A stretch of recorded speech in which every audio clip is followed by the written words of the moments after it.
Charles, you have rich experience dealing with US lawmakers, US businesses and leaders here in Beijing. How do you think the leadership in Zhongnanhai will be digesting this significant speech from Mike Pompeo?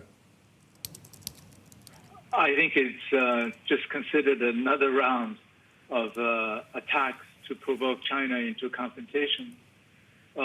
It's very clear from the press and the surveys that President Trump's re-election chances are declining by the day.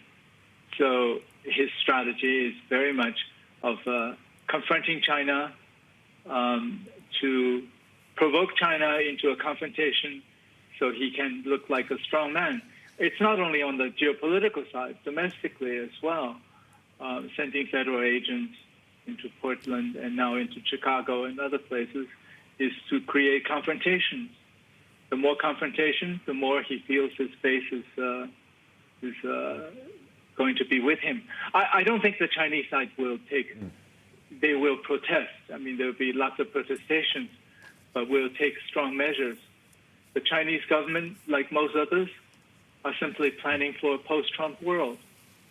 Pompeo, as far as the Chinese are concerned, have lied a lot, talking about China sending hundreds of thousands of people infected with coronavirus so it could be seeded worldwide. For the Chinese, it seems absurd, but this comes from an administration that talks about, injecting disinfectants into your body and so on. So, Charles, people in China don't take it seriously. Yes. Charles, it is a two-way street, though, and many would say it's hard to argue with the claim by Pompeo that under Xi Jinping, the CCP has become more authoritarian at home and more aggressive abroad. Is there a conversation now that is going on behind the scenes questioning whether or not China has gone too far, particularly in its international ambitions, trying to silence critics, for example, overseas? I think that the Chinese population are pretty pragmatic. It's a question of, are you having a better life? And they are. Now you have 400 million entering the middle class and so on. And compared to 10 to 15 years ago, this hard work and this government actually had brought about a significant reduction of poverty and improved their lives. In terms of silencing, if you are a close follower of the Chinese social media, you will see Bloomberg is quoted frequently, along with CNN and even Fox News. So there seems to be quite a bit of spread of information among the smartphone users of China, of which there is 1 billion. So I don't see the Chinese population jumping up and down about how the authoritarian government is suppressing them. Right. I was actually going to ask you about the upcoming U.S. elections, Charles. David here, but I had to follow up on that. In what way, then, do you see the political structure and, in turn, the way they manage and make decisions over the economy changing in the decades to come as, well, the economy gets richer, people become more affluent, and information just becomes more available to everybody? And I think it has been wonderful the way information has become very free-flowing all over China. They've learned a very, very hard lesson this time by seeing what the U.S. is doing, by seeing how even wearing a mask has become a political battle, is something that is inconceivable to the average Chinese. This is what America is all about, coming back to, rinsing your mouth with bleach and so on. The absurdities of it all has been, I think, taken by the Chinese as a big lesson.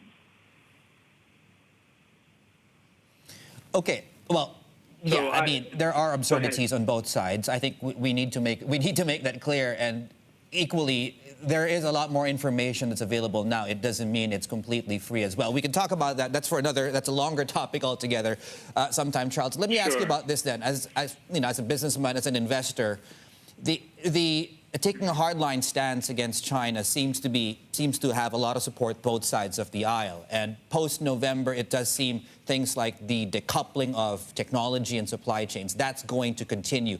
Do you think that will continue, and how does that affect you, you guys that invest in the private markets? I think decoupling, instead of calling, as some Chinese press, especially governmental press, like to call it China's rejuvenation or rise, I would call it something quite different. It's actually the rise of Asia, because the supply chain is that of Asian supply chain. You take a smartphone, there's 280 components, and basically all made in Asia, and final assembly could be in China. It's an Asian supply chain. And some pieces may move from China to Vietnam or Southeast Asia, elsewhere. But that supply chain is not moving back to the U.S., and that supply chain is not going to move to Europe. So, the decoupling, I think, is not physically possible if the pursuit of profit is the main motive, because this supply chain is the most efficient in the world today, and you can't compete against it. You can't build another one. It's unlikely another one can be built in the near future. So as long as pursuit of profit is the thesis, the supply chain is not going to decouple with the U.S. Take, for example, Charles, even during the virus. Sorry. Charles, let me just ask and follow up on the. Can I just follow up on the corporate story, Charles? Because I want to keep going with your investor's hat on. We've had companies, of course, Huawei has been in focus for a number of years, and the U.S. attempts to try and check the spread of that technology for security reasons, as they say. But now the shift is focused to companies like ByteDance, even Tencent. And you haven't just seen it in the US. You've seen these discussions being held now in countries like Australia, the European Union. India has banned a number of Chinese apps. So corporate China is paying a price, arguably, for this more assertive, aggressive stance by Beijing. Is this the end of the global Chinese company? I would put your question, Tom, a different way. It's not the global aggressive stance of the Chinese government. If you look at the Australian situation and India, it's all geopolitical, and it is pressured by the U.S. Even Boris Johnson made it very clear that it's U.S. pressure that moved them away from Huawei. But of course, he left the door open because he said it at the end of December after the U.S. elections, at which point he can say, oh, I have another change of mind. He's had several changes of mind on Huawei already. And getting rid of Huawei was 2027 Huawei equipment. By then, the 2G, 3G, 4G would be all over. There would not be any use for Huawei 3G, 4G equipment that's already installed. So I think it's really the U.S. aggressive stance against China that has led to some of the closer allies or followers of the U.S. India is a different story, of course. India is the border confrontations, which have caused some issues.